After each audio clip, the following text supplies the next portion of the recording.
Hello my dear students, welcome back. তোমরা নিশ্চয়ই আমার আগের ক্লাসগুলো দেখেছো।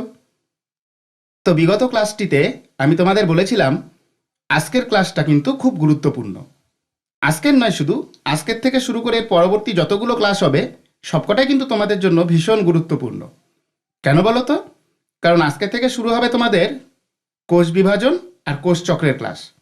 তো একটি ক্লাসে তো সব বোঝানো সম্ভব নয়, তাই আজকের ক্লাসটাতে আমরা কোষ বিভাজন সম্পর্কে প্রাথমিক ধারণাগুলো ভালো করে জেনে নেব। তো যাই হোক, চলো শুরু করা যাক। দেখো, তোমরা ক্লাস 8-এ থাকতে জেনেছো জীবদেহ তো তৈরি হয় কোষ দিয়ে। বহু রকমের জীব আছে, কেউ এককোষী, তো কেউ আবার আমাদের মতো বহুকোষী। অনেক বড় বড় গাছ আছে, তারাও বহুকোষী। তো দেখো, এককোষী হোক আর বহুকোষী হোক, যে কোনো জীবের ক্ষেত্রে দেখা যায় তাদের জীবন কিন্তু শুরু হয় একটা মাত্র কোষ দিয়ে, সেই ভ্রূণ অবস্থায়। ভ্রূণ অবস্থায় জীবদেহ কিন্তু তৈরি হয় প্রথম একটা কোষ থেকে। কিন্তু দেখো, পূর্ণাঙ্গ অবস্থায় আমাদের শরীরে কত কোষ, কোটি কোটি কোষ। তাহলে প্রশ্ন হচ্ছে, কোষ কি থেকে তৈরি হয়? উত্তরটা কিন্তু খুব সোজা। কোষ কোষ থেকেই তৈরি হয়। তাই নাকি? সেটা আবার কিভাবে? হ্যাঁ, কোষ কোষ থেকেই তৈরি হয়। একটা কোষ যখন পূর্ণাঙ্গ অবস্থায় পৌঁছায়, আকার আকৃতিতে বড় হয়ে, তখন দেখা যায় কোষটা ভেঙে যায়। ভেঙে আরও নতুন কোষ তৈরি করে। একটা থেকে দুটো, দুটো থেকে চারটে, এরকমভাবে দেখা যায় কোষের সংখ্যা জীবদেহে বাড়তে থাকে।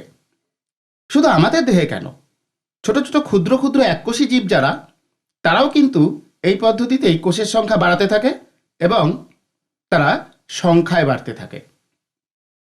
আবার জীবদেহে যে সমস্ত জনন কোষগুলো তৈরি হয়, সেগুলোও কিন্তু সেই কোনো একটা কোষ থেকে ভেঙে ভেঙে তৈরি হয়। তো আমরা সেটা সম্পর্কেই জানব যে কোষ থেকে কোষ কিভাবে তৈরি হয়। তাহলে আর দেরি কেন, চলো দেখে নিই কোষ থেকে কোষ কিভাবে তৈরি হয়। স্টার্ট করা যাক আজকের প্রথম অ্যানিমেশন। চলো দেখে নিই। একটি কোষ যখন আকার আকৃতিতে বৃদ্ধি লাভ করে, তখন সেটি ভেঙে গিয়ে আরও কিছু নতুন কোষ উৎপন্ন করে। যে কোষটি ভেঙে গেল সেই কোষটিকে বলা হয় মাতৃকোষ বা জনিত্রী কোষ, ইংরাজিতে মাদার সেল। আর যে নতুন কোষগুলি উৎপন্ন হলো, এই কোষগুলিকে বলা হয় অপত্য কোষ বা ইংরাজিতে ডটার সেল। এবার দেখো, তাহলে কোষ বিভাজন আমরা কাকে বলবো? যে পদ্ধতিতে একটি কোষ থেকে একাধিক নতুন অপত্য কোষ সৃষ্টি হয় তাকে কোষ বিভাজন বলে। দেখো, কোষ বিভাজন যখন ঘটে তখন কোষেরই কিছু অঙ্গাণু বিশেষভাবে সাহায্য করে। তার মধ্যে প্রথম হলো নিউক্লিয়াস, যার মধ্যে রয়েছে নিউক্লিয় জালক বা ক্রোমোজোম। এই ক্রোমোজোমগুলোই কোষ বিভাজিত হয় যখন, তখন ক্রোমোজোমগুলো বিভাজিত হয়ে অপত্য কোষে বিভিন্ন বৈশিষ্ট্যগুলিকে নিয়ে যেতে সাহায্য করে। এর পরবর্তী অঙ্গাণুটি হলো প্রাণী কোষের ক্ষেত্রে সেন্ট্রোজোম। মনে রাখবে, সেন্ট্রোজোম কিন্তু শুধু প্রাণী কোষেই থাকে। সেন্ট্রোজোমের কাজ হলো বিভাজনকালে বেমতন্তু বলে একটি তন্তু তৈরি করা। কিন্তু আর একটা কথার সাথে সাথে মনে রাখবে, উদ্ভিদ কোষে কিন্তু সেন্ট্রোজোম থাকে না। তাহলে উদ্ভিদ কোষে কি করে তৈরি হবে বেমতন্তু? উদ্ভিদ কোষে থাকে সাইটোপ্লাজমে কিছু অনুনালিকা বা মাইক্রোটিউবিউল। এগুলো থেকেই উদ্ভিদ কোষে বিভাজনকালে বেমতন্তু সৃষ্টি হয়। এবার দেখো, আরও একটি গুরুত্বপূর্ণ অঙ্গাণু হলো কোষের রাইবোজোম। রাইবোজোমের কাজ হলো বিভিন্ন রকম প্রোটিন সংশ্লেষ করা। এই জন্য কোষ বিভাজনকালে যে সমস্ত গুরুত্বপূর্ণ প্রোটিনগুলো দরকার হয়, সেগুলো রাইবোজোম থেকেই সৃষ্টি হয়। এবং মাইটোকন্ড্রিয়াও কিন্তু খুব গুরুত্বপূর্ণ ভূমিকা পালন করে, কারণ সবার শ্বসনের ফলে মাইটোকন্ড্রিয়া তৈরি করে উচ্চ শক্তি সম্পন্ন এটিপি। এই এটিপির মাধ্যমেই কোষ বিভাজনকালে প্রয়োজনীয় জৈবনিক প্রক্রিয়ার শক্তির সরবরাহ ঘটে। তাহলে কোষ বিভাজন কাকে বলে সেটা তো তোমরা জানলে। এবার কি আমাদের একটু জানা উচিত কোষ বিভাজন কত প্রকারের হয়? হ্যাঁ, এবার তো সেটা জানতেই হবে কোষ বিভাজন কত রকমের হয়।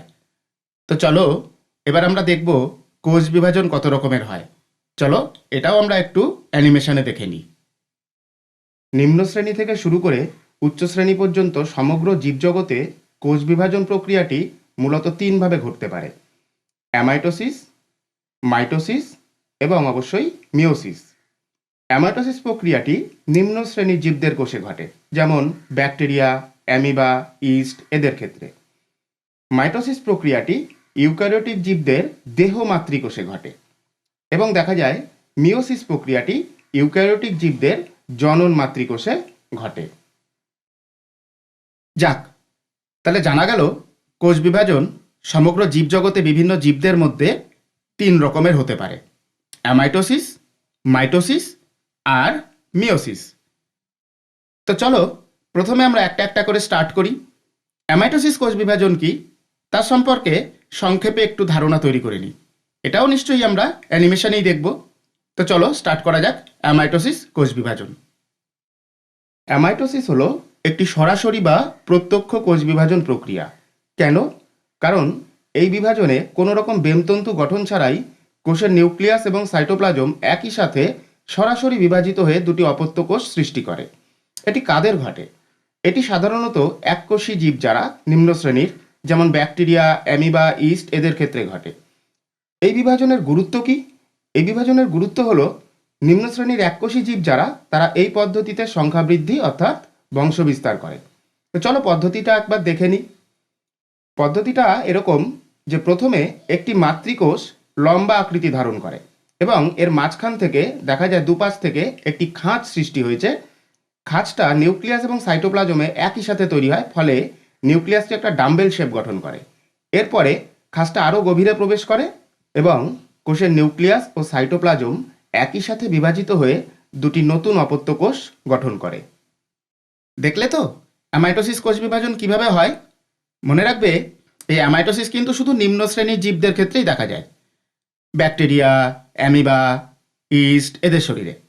তো আর একটা কথা মনে রাখবে, আমাদের শরীরে যদি কোনো ব্যাকটেরিয়ার সংক্রমণ ঘটে তখন কিন্তু তারা এই অ্যামাইটোসিস প্রক্রিয়াতেই দ্রুত বংশবিস্তার করে। অ্যামাইটোসিস প্রক্রিয়ার একটা সুবিধা হলো অ্যামাইটোসিস প্রক্রিয়াটা কিন্তু খুব দ্রুত ঘটতে পারে। এই জন্য ক্ষুদ্র ক্ষুদ্র জীবাণু বা অণুজীব যারা তারা অ্যামাইটোসিস প্রক্রিয়ায় খুব দ্রুত ছড়িয়ে পড়ে, খুব দ্রুত বংশবিস্তার করে নেয়। তো যাই হোক, অ্যামাইটোসিস তো তোমরা বুঝলে। এবার আমরা আসি মাইটোসিসের কথায়।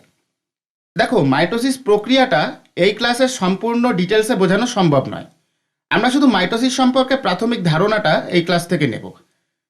তাই মাইটোসিস সম্পর্কে প্রাথমিক ধারণাটা আমরা একটা অ্যানিমেশনের মাধ্যমে একটু ভালো করে জেনে নিই।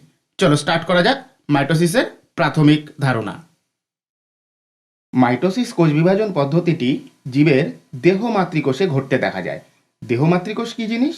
দেহ মাতৃকোষ হলো যে মাতৃকোষগুলি বিভাজিত হয়ে বিভিন্ন প্রকার দেহকোষ উৎপন্ন হয়, তাদের বলা হয় দেহ মাতৃকোষ। এবার দেখো, মাইটোসিস এক প্রকার পরোক্ষ বিভাজন প্রক্রিয়া। কেন পরোক্ষ বলা হচ্ছে? তার কারণ এক্ষেত্রে অ্যামাইটোসিসের মতন নিউক্লিয়াস এবং সাইটোপ্লাজমের বিভাজন একই সাথে ঘটে না। প্রথমে নিউক্লিয়াসের বিভাজন ঘটে, তারপরে সাইটোপ্লাজমের বিভাজন ঘটে এবং নিউক্লিয়াসের বিভাজনটিও সরাসরি হয় না। এবার দেখো, এই পদ্ধতিতে দেহমাতৃকোষটি একবারই মাত্র বিভাজিত হয়। এর ফলস্বরূপ দেখা যায় যে দুটি অপত্য কোষ সৃষ্টি হয়েছে। এই অপত্য কোষগুলি আবার হুবহু মাতৃকোষের মতন সম আকৃতি, সমবৈশিষ্ট্য এবং সমসংখ্যক ক্রোমোজোম সম্পন্ন হয়। অর্থাৎ দেহমাতৃকোষ যদি ডিপ্লয়েড হয় তাহলে উৎপন্ন অপত্য কোষগুলিও ডিপ্লয়েড প্রকৃতিরই হবে। তাহলে দেখো, যে পয়েন্টগুলি বললাম এই পয়েন্টগুলিকে যদি এবার আমরা একত্রিত করি তাহলে সংজ্ঞাটা কি দাঁড়ায়। দেখো, যে প্রকার পরোক্ষ কোষ বিভাজন প্রক্রিয়ায় দেহমাতৃকোষ একবার মাত্র বিভাজিত হয়ে মাতৃকোষের মতন সম আকৃতি, সমবৈশিষ্ট্য ও সমসংখ্যক ক্রোমোজোম সম্পন্ন দুটি অপত্য কোষ সৃষ্টি করে তাকেই মাইটোসিস বলে। এবার মাইটোসিসের স্থানটা কোথায় ঘটে? আমরা তো আগেই জেনেছি মাইটোসিস ঘটে জীবের দেহ মাতৃকোষে, অর্থাৎ বিভিন্ন প্রকার দেহকোষ, যেমন প্রাণীদের ক্ষেত্রে স্কিনের কোষ, হাড়ের কোষ, রক্তের কোষ, উদ্ভিদের ক্ষেত্রে প্যারেনকাইমা কোষ, এগুলো হলো দেহকোষ। এই কোষগুলি যে মাতৃকোষ থেকে সৃষ্টি হয় সেগুলো জীবের দেহ মাতৃকোষ, ওইখানেই মাইটোসিস প্রক্রিয়াটি ঘটে। এবার দেখো, মাইটোসিসকে আমরা সমবিভাজনও বলতে পারি। কেন সমবিভাজন বলবো? কারণ দেহ মাতৃকোষটি যখন বিভাজিত হয়ে উৎপন্ন অপত্য দেহকোষ তৈরি করে তখন দেখা যায় দেহ মাতৃকোষে যা ক্রোমোজোম সংখ্যা থাকে উৎপন্ন অপত্য কোষেও তাই থাকে। অর্থাৎ দেহ মাতৃকোষ যদি ডিপ্লয়েড হয় উৎপন্ন অপত্য কোষও ডিপ্লয়েড হবে। আবার দেহ মাতৃকোষ যদি হ্যাপ্লয়েড হয় উৎপন্ন অপত্য কোষগুলিও সেই হ্যাপ্লয়েডই হবে। এর ফলে দেখা যাবে উৎপন্ন অপত্য কোষগুলি হুবহু দেহ মাতৃকোষের সমবৈশিষ্ট্য সম্পন্ন হয়েছে। এই কারণেই মাইটোসিস প্রক্রিয়াকে আমরা সমবিভাজন বলে থাকি। মাইটোসিস তাহলে কাকে বলে আমরা জেনে গেলাম। এটাও জেনে গেলাম মাইটোসিস কোথায় হয়। হ্যাঁ, বিভিন্ন জীবদের দেহ মাতৃকোষে হয়। কিন্তু মিওসিসটা তাহলে কি? মিওসিস আবার কি ধরনের বিভাজন? এটা কিন্তু একটা স্পেশাল টাইপের কোষ বিভাজন। এটাও কিন্তু আমাদের মতন উন্নত জীবদেহেই হয়, কিন্তু দেহ মাতৃকোষে নয়। এটার জন্য আবার আলাদা একটা মাতৃকোষ আছে, সেটাও তো আমাদের জানতে হবে। তো চলো মিওসিস সম্পর্কেও মাইটোসিসের মতোই প্রাথমিক ধারণাটা আমরা একটু জেনে নিই। বিস্তারিত আমরা পরে কোনো একটা ক্লাসে জেনে নেব। চলো স্টার্ট করা যাক মিওসিসের প্রাথমিক ধারণা। মিওসিস কোষ বিভাজন প্রক্রিয়াটি আবার একটু অন্য ধরনের কোষ বিভাজন পদ্ধতি। এটি একটু স্পেশাল টাইপের বিভাজন, কারণ এটি ঘটে কোথায়? এটি ঘটে জীবের জনন মাতৃকোষে। জনন মাতৃকোষ সেটা আবার কি? জনন মাতৃকোষ হলো এমন এক ধরনের কোষ যে কোষ বিভাজিত হলে জীবদেহে জনন কোষ বা গ্যামেট উৎপন্ন হয়, সেগুলোকে বলা হয় জনন মাতৃকোষ। যেমন উদ্ভিদের ক্ষেত্রে দেখা যায় পরাগরেণু মাতৃকোষ, এটি বিভাজিত হলে পরাগরেণু বা উদ্ভিদের পুং গ্যামেট উৎপন্ন হয়। আবার উদ্ভিদের ক্ষেত্রেই থাকে ডিম্বাণু মাতৃকোষ, যেটি বিভাজিত হলে ডিম্বাণু উৎপন্ন হয়, যা কিনা উদ্ভিদের স্ত্রী গ্যামেট। আবার দেখো প্রাণীদের ক্ষেত্রেও এরকম জনন মাতৃকোষ দেখা যায়, যেমন শুক্রাণু মাতৃকোষ। শুক্রাণু মাতৃকোষ বিভাজিত হলেও তৈরি হয় শুক্রাণু, যেটিকে বলা হয় পুং গ্যামেট। আবার প্রাণীদের ক্ষেত্রে ডিম্বাণু মাতৃকোষ বিভাজিত হলে তৈরি হয় ডিম্বাণু, এটিকে বলা হয় প্রাণীদের ক্ষেত্রে স্ত্রী গ্যামেট। তো এই সমস্ত গ্যামেটগুলো তৈরি হচ্ছে যে মাতৃকোষ থেকে, এরাই জনন মাতৃকোষ। এবার দেখো এটাও কিন্তু এক প্রকার পরোক্ষ কোষ বিভাজন প্রক্রিয়া। এই পদ্ধতিতে জনন মাতৃকোষটি কিন্তু পরপর দুবার বিভাজিত হয়। পরপর দুবার কিভাবে দেখে নাও। দেখা যায় জনন মাতৃকোষটি প্রথমে একবার বিভাজিত হচ্ছে, বিভাজিত হয়ে দুটি অপত্য কোষ তৈরি করছে। এই অপত্য কোষগুলি পুনরায় আবার বিভাজিত হয়, হয়ে প্রত্যেকটি কোষ থেকে দুটি করে, অর্থাৎ মোট 4খানা অপত্য কোষ সৃষ্টি হয়। তো প্রথমবারে যে বিভাজনটি ঘটল, প্রথমবারের বিভাজনটিকে বলা হয় মিওসিস 1 বা M1। আর দ্বিতীয়বারের বিভাজনটিকে আমরা নিশ্চয়ই তখন বলতে পারি মিওসিস 2 বা M2। এবারে একটা মজার জিনিস দেখো, জনন মাতৃকোষ কিন্তু সবসময় ডিপ্লয়েড প্রকৃতির হয় বা 2N, কিন্তু মিওসিস 1 যখন ঘটে তখন দেখা যায় জনন মাতৃকোষের ক্রোমোজোমগুলি অর্ধেক অর্ধেক হয়ে অপত্য কোষে পৌঁছায়, অর্থাৎ অপত্য কোষগুলি হ্যাপ্লয়েড হয়ে জন্মায় মিওসিস 1-এ। কিন্তু মিওসিস 2-তে আবার দেখা যায় হ্যাপ্লয়েড কোষ থেকে হ্যাপ্লয়েড কোষই উৎপন্ন হয়, অর্থাৎ প্রথমবারের বিভাজনে দেখা যায় ক্রোমোজোম সংখ্যা অর্ধেক হয়ে গেছে জনন মাতৃকোষের তুলনায়। এই জন্য এই বিভাজনটিকে বলা হয় হ্রাস বিভাজন। কিন্তু দ্বিতীয়বারের বিভাজনে কি হয়েছে? দ্বিতীয়বারের বিভাজনে কিন্তু আর ক্রোমোজোম সংখ্যা কমেনি, অর্থাৎ দ্বিতীয়বারের বিভাজনে হ্যাপ্লয়েড থেকে হ্যাপ্লয়েড কোষই তৈরি হয়েছে। এই জন্য এই বিভাজনটিকে বলা হয় সমবিভাজন। এর ফলে কি হয়? এর ফলস্বরূপ দেখা যায় যে জনন মাতৃকোষটি যখন বিভাজিত হলো তখন তার থেকে 4খানা অপত্য কোষ সৃষ্টি হলো। এই 4টে অপত্য কোষ কেমনভাবে তৈরি হলো? 4টে অপত্য কোষের মধ্যে ক্রোমোজোম সংখ্যা কিন্তু মাতৃকোষের তুলনায় অর্ধেক হয়ে গেল। তাহলে দেখো এই 4টে পয়েন্টকে আমরা যদি একত্রিত করি তাহলে সংজ্ঞাটা কি দাঁড়ায়? কি বলতে পারি? যে প্রকার পরোক্ষ কোষ বিভাজন প্রক্রিয়ায় জনন মাতৃকোষ পরপর 2বার বিভাজিত হয়ে মাতৃকোষের অর্ধেক সংখ্যক ক্রোমোজোম সম্পন্ন 4টি অপত্য কোষ সৃষ্টি করে, তাকে মিওসিস বলে। এবার দেখো মিওসিসকে আমরা হ্রাস বিভাজন বলি। কেন হ্রাস বিভাজন বলছি? তার কারণ জনন মাতৃকোষ সবসময় ডিপ্লয়েড প্রকৃতির হয় বা 2N প্রকৃতির হয়, কিন্তু যখন এটা বিভাজিত হচ্ছে মিওসিস 1-এর সময় তার ডিপ্লয়েড ক্রোমোজোম সেটটি হাফ হাফ হয়ে অপত্য কোষে পৌঁছাচ্ছে, অর্থাৎ অপত্য কোষগুলি হ্যাপ্লয়েড হয়ে যাচ্ছে। তারপরে এই অপত্য কোষগুলি যখন আবার বিভাজিত হচ্ছে তখন তার থেকে নতুন অপত্য কোষ যে 4টে তৈরি হলো তারাও কিন্তু হ্যাপ্লয়েড হয়ে তৈরি হলো। তাহলে নতুন যে 4টে অপত্য কোষ পাওয়া গেল তাতে ক্রোমোজোম সংখ্যা কিন্তু দেখা গেল মাতৃকোষের থেকে অর্ধেক হয়ে গেছে, অর্থাৎ ক্রোমোজোম সংখ্যা মাতৃকোষের তুলনায় কমে গেছে বা হ্রাস ঘটেছে। এই জন্যই এই পদ্ধতিকে কিন্তু আমরা হ্রাস বিভাজন বলি। অবশ্যই মনে রাখবে মিওসিসে মাতৃকোষে যে পরিমাণ ক্রোমোজোম থাকে অপত্য কোষে ক্রোমোজোম সংখ্যা তার অর্ধেক হয়ে যায় বা কমে যায়। অ্যামাইটোসিস, মাইটোসিস আর মিওসিস সম্পর্কে আমরা মোটামুটি জেনে গেলাম কি ব্যাপারগুলো। এবার দেখো, এই যে কোষ বিভাজন যে হচ্ছে বিভিন্ন জীবদেহে, এর কি কোনো গুরুত্ব আছে? নিশ্চয়ই আছে। চলো বিভিন্ন প্রকার কোষ বিভাজনের গুরুত্বগুলো এবার আমরা একটু সংক্ষেপে আলোচনা করে নিই। তোমাদের তো আগেই বললাম, অ্যামাইটোসিস নিম্ন শ্রেণীর জীবদের ক্ষেত্রে ঘটে। এই পদ্ধতিতে তারা খুব দ্রুত বংশ বিস্তার করে। কিন্তু দেখো, আর বাকি যে দুটো কোষ বিভাজন থাকলো, মাইটোসিস এবং মিওসিস, এদের গুরুত্বগুলো তো আমাদের জানতে হবে, কারণ এগুলো তো আমাদের শরীরেই ঘটে। তো দেখো, আমাদের শরীরে কিন্তু বৃদ্ধি, এই বৃদ্ধিটা কিন্তু কোষ বিভাজনের কারণেই ঘটে, মূলত মাইটোসিস। কেন বলো তো? কারণ আমাদের শরীর তো কোষ দিয়ে তৈরি, তাই না? তো মাইটোসিস কোষ বিভাজন যত বেশি ঘটবে আমাদের শরীরে, কোষের সংখ্যাও তত বাড়বে। গাছের শরীরেও তাই। ভাবো, একটা গাছ যখন খুব ছোট চারা গাছ অবস্থায় থাকে, তার শরীরে কোষের সংখ্যা, আর একটা বড় বৃহৎ একটা বৃক্ষ, তার শরীরে কোষের সংখ্যা এক হবে কখনো? নিশ্চয়ই নয়। তাহলে ছোট গাছটার শরীরে কোষ বিভাজন হয়েছে হয়েছে হয়েছে, এরম করতে করতে কোষের সংখ্যা যত বেড়েছে তত দেখা যাচ্ছে গাছটা বড় হয়েছে। আমরাও তাই। একটা শিশু যখন জন্মায়, মানব শিশু, তখন সে খুবই ছোট্ট থাকে, মাত্র তার ওজন হয় 2-2.5 কেজি। কিন্তু 25 বছর পরে দেখো, তার ওজন প্রায় 60 কেজি হয়ে গেছে, তার দেহও অনেক বড় হয়ে গেছে। কি করে হলো? এত কোষ, সেই বিভাজন, দেহকোষ বিভাজিত হয়েছে, বিভাজিত হয়ে কোষের সংখ্যা যত বেড়েছে তার দেহের বৃদ্ধি ঘটেছে। আরও একটা গুরুত্বপূর্ণ কিন্তু ব্যাপার আছে কোষ বিভাজনের, সেটা হচ্ছে প্রজনন। জীবেদের শরীরে প্রজনন ঘটানোর জন্য দরকার হয় জনন কোষ বা গ্যামেট। তোমরা তো এতক্ষণে নিশ্চয়ই বুঝে গেছো, মিওসিস ছাড়া কিন্তু গ্যামেট উৎপাদন সম্ভব নয়। তাই জীবেদের যৌন জনন ঘটাতে গেলে দরকার হয় জনন কোষ বা গ্যামেট, সেটা কিন্তু উৎপন্ন হয় সে মিওসিস প্রক্রিয়ায়।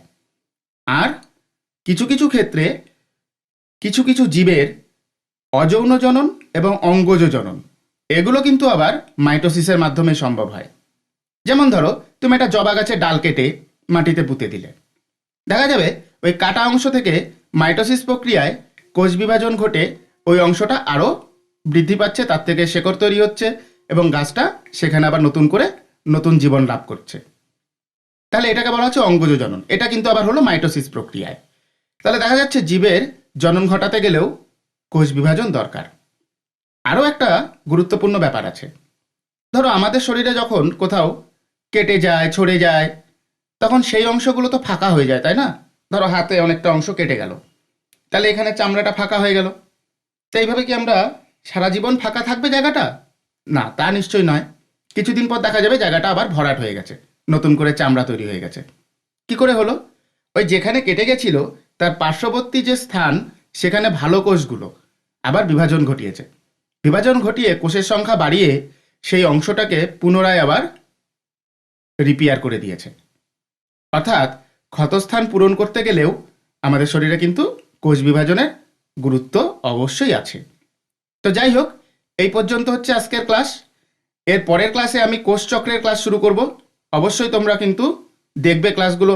এখন থেকে প্রত্যেকটা ক্লাসই খুব ইম্পর্টেন্ট কোষচক্রের জন্য। আমি পরের ক্লাসের কাজ শুরু করে দিচ্ছি। ততদিন তোমরা কোষ বিভাজনের প্রাথমিক ধারণাগুলো রেডি করে নাও। এর পরের ক্লাসটা আমি নিয়ে আসছি কোষচক্র নিয়ে। সবাই ভালো থেকো, সুস্থ থেকো। ধন্যবাদ।